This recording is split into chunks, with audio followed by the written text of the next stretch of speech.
दोस्तों, आज की कहानी है बहू तुमने मेरे घर वालों को बिगाड़ दिया। दोस्तों, कहानी शुरू करने से पहले अगर हमारे चैनल को सब्सक्राइब नहीं किया हो तो कर लीजिए ताकि आपके पास पहुंचे हर नया वीडियो। आरती की विवेक से थोड़े दिन पहले ही शादी हुई थी। विवेक जहां बार मल्टीनेशनल कंपनी में कार्यरत था, वहीं आरती एक सुघड़ स्त्री। दोनों ने अपने घर और कार्य की जिम्मेदारी बखूबी संभाल रखी थी। विवेक महीने में केवल 2 सप्ताह में ही आरती के पास आ पाता था। जहाँ वह काम करता था वहाँ पर परिस्थितियाँ इतनी आसान नहीं थी कि आरती के साथ वह अपना जीवन निर्वाह कर सके।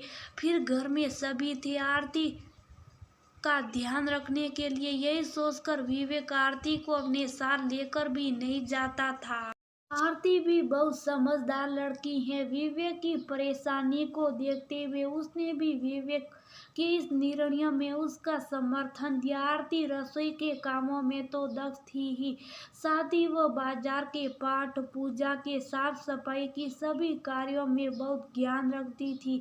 जैसे जैसे घर वालों को उसके ज्ञान का पता चलता गया, सब जगह उसकी पूछ होने लगी। रसोई का काम देखो तो आरती के जिम्मे आ चुका था। मंदिर के प्रसाद की तैयारी भी आरती करती थी। नई पोशाक लाना, उन्हें पहना ना ओढ़ना, मंदिर की सेवा पूजा आरती से बढ़िया सासू जी को कोई और करता दिखता ही नहीं था। कुंवारी नन्नासी को भी बाजार जाना था तो आरती भाभी याद आती थी, और अगर पढ़ाई के नोट्स बनवाने हो तो भी वह आरती भाभी को ही बुलाती थी। हर काम में इतनी गुणी और समझदार बहू मिलने पर सास ससुर ने तो जैसे गंगा नहा ली थी। अब तो ससुर जी के रोज के कपड़े लाना भी आरती के जिम्मे छोड़ दिया था। साथ ही अपनी दोनों बड़ी बेटियों के लिए त्योहार पर मिठाई बनाकर भेजना, उनके लिए साड़ियाँ आदि खरीद कर लाना, उनके ससुराल वालों के पसंद नापसंद के हिसाब से तैयारी करना, सब कुछ आरती के हिस्से में आ चुका था। पता ही नहीं पड़ा शादी के 2 साल कब और कैसे निकल गए। विवेक से दूर रहती थी, इसलिए शुरुआत में तो इन कामों में उसका मन भी लगने लग गया था, लेकिन अब उसे इन सब से ऊब होने लगी थी। फिर एक दिन अचानक विवेक आया और उसने आकर सभी घर वालों को बताया कि अब उसका स्थानांतरण हो गया है और जहाँ उसे जॉब मिल रही है वहाँ पर मैंने खाने रहने की सुविधा बहुत ही अच्छे से उपलब्ध है, इसीलिए अब वो आरती को अपने साथ ले जाना चाहता। विवेक का इतना कहना था कि सभी परिवार वालों को जैसे करंट से लग गया। ये कैसी बात कर रहा है विवेक, तू भला आरती को हमसे दूर क्यों लेकर जा रहा? मम्मी, किन्हीं कारणों की वजह से मैं आरती को अपने साथ नहीं रख पाया, लेकिन इसका मतलब ये तो नहीं है ना कि आगे के जीवन में भी वो आगे आप लोगों के साथ ही रहेगी। हम पति पत्नी, हमें एक दूसरे की जरूरत है, इसलिए अब हम अपना जीवन नए सिरे से चालू करना चाहते हैं।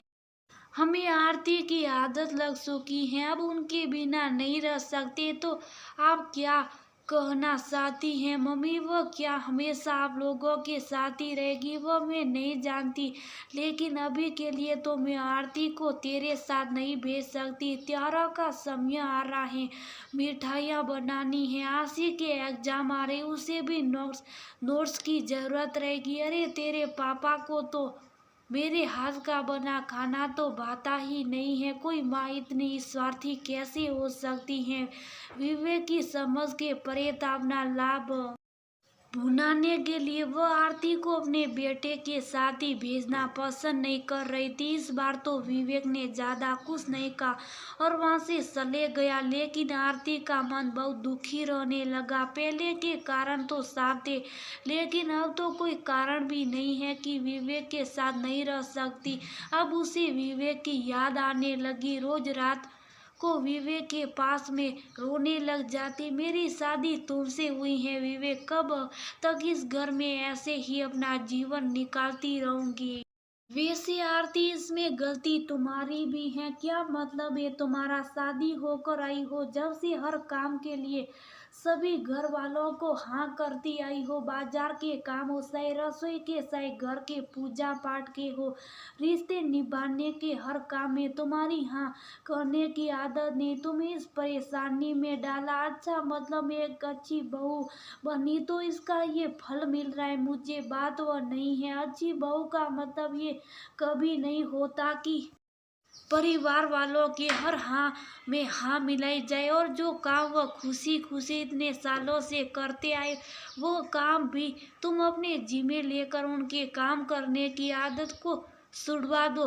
घर वालों का मान सम्मान करना अलग बात है और उनकी हर हाँ में हाँ मिलाना अलग, और तुम खुद इसका परिणाम अब देख रही हो। विवेक की बात सुनकर आरती को और भी तेज रोना आने लगा। तो विवेक, आखिरकार क्या इलाज? अब मैं खुद भी रोजमर्रा के जीवन से अब घुटने लगी हूँ। मुझे तुम्हारे साथ तुम्हारे प्यार की जरूरत है। जिम्मेदारियां निभाते निभाते मैं तो कहीं खोसी गई हूँ। मैं क्या थी, मेरे क्या गुण थे, मेरे जीवन के क्या सपने थे, सब तो कहीं छूट गए हैं। आरती की परेशानी सुनकर विवेक ने कुछ सोचा और फिर उसे उसका उपाय बताया। जब भी सीधी उंगली से नहीं निकले तो उंगली टेढ़ी करनी पड़ती थी। अगले ही दिन से अब आरती ने बदलने की ठान ली थी। सुबह सुबह जैसी सास ने आवाज लगाकर कहा, आरती, घर के बने मंदिर में प्रसाद चढ़ाने के लिए मूंग का हलवा बना दे। मैं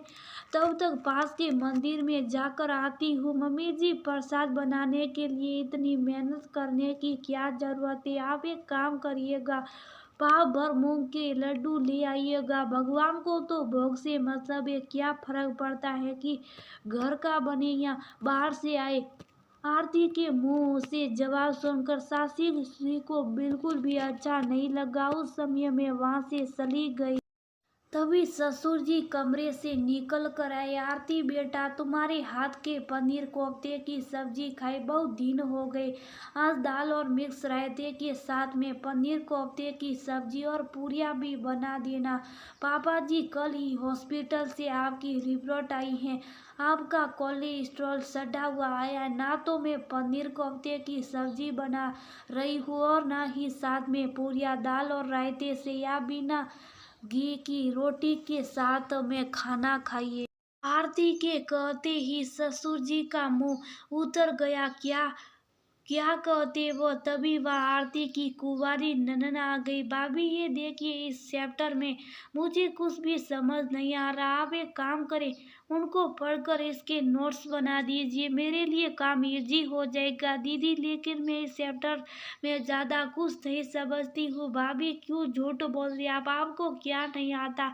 आप तो बस नोट्स बना दीजिए। अगले दिन आशी चिल्लाती हुई आई। भाभी, ये क्या नोट बनाए थे आपने? इतनी सारी गलतियां, आज क्लास में मेरी कितनी डांट पीटी, आपको पता भी? दीदी, मैंने तो पहले ही कहा था मुझे कुछ भी नहीं आता है। इसमें मुझे जो समझ में आया वो मैंने कर दिया। कोई भी आरती को क्या बोलता। अगले दिन सासू जी ने कहा, बड़ी वाली बेटी के घर पर मोहन ना थाल बनाकर भेजना। एक काम करो आरती, तुम तैयारियां शुरू करो। आरती ने जानबूझकर मोहन थाल में मीठा तेज कर दिया। टिफिन में भरने से पहले जब सास ने मोहन थाल सका तो वो सर पकड़ कर बैठ गई। ये क्या किया? मोहन थाल में इतना तेज मीठा कर दिया। अब मैं तुम्हारी ननन के घर कैसे भेजूंगी? पता नहीं मम्मी जी, आजकल मेरी तबीयत सही नहीं रहती है। सारे काम मुझसे गलत ही गलत हो रहे। मुझे तो लग रहा है मैं डिप्रेशन की मरीज होती जा रही हूँ। आरती के मुंह से ये बात सुनती सासू माँ घबरा गई। क्या बात कर रही हो तुम? हाँ मम्मी जी, आप चिंता मत करिए, मैं अभी दोबारा मोहन थाल बना देती हूँ। इतना सारा घी और सामान तो पहले ही खराब हो चुका था कि अब हिम्मत ही नहीं थी दोबारा इतना सामान व्यर्थ करवाने की। नहीं आरती, तुम रहने दो, मैं कर लिया करूंगी। तुम्हारे आने से पहले भी तो घर चलता ही था। आरती ना तो ढंग से खाना बनाती, बाजार के काम में तो कुछ ना कुछ गलती करके लौटती। आशी के नोट्स तो पहले उसने बनाने बंद कर दिए और थोड़े दिन आरती ने इसी तरह से नाटक जारी रखा। और भी घर के कई आलतू फालतू काम आरती के जिम्मे से हटा दिए गए। धीरे धीरे लोगों को आरती की आदत कम होने लगी। अब हर दिन और हर वक्त आरती की आवाज गूंजनी बंद हो गई। अगले सप्ताह विवेक वापस आया तो माँ खुद विवेक से बोली, बेटा बहू की तबीयत सही नहीं लग रही, तू उसे अपने साथ ले जा, क्या पता तेरे साथ रहकर उसकी तबीयत सही हो जाए। हाँ हाँ, क्यों नहीं, वहाँ के डॉक्टर बहुत ही अच्छे, मैं इलाज करवा लूंगा। आरती ने फटाफट बैग पैक करा और विवेक के साथ जाने के लिए तैयार हो गई। कार में बैठती उसने विवेक को तेजी से अपनी बाहों में जकड़ दिया। थैंक यू पति देव, मुझे एक बार फिर से मुझसे मिलवाने के लिए। आज जैसा लग रहा है जैसे मेरा खुद से ही पुनर्मिलन हुआ हो। आरती और विवेक खुशी खुशी अपनी नई जिंदगी की शुरुआत कर चुके थे। अब जब कभी भी आरती अपने ससुराल जाती तो मन लगाकर फिर से पुरानी वाली आरती की तरह ही काम करती हैं, क्योंकि पता था कि अब ये सब उसे 2-3 दिन के लिए करना है। बाकी समय तो वह अपने पति विवेक के साथ अपनी शादीशुदा जीवन को खुशी खुशी निर्वाह करने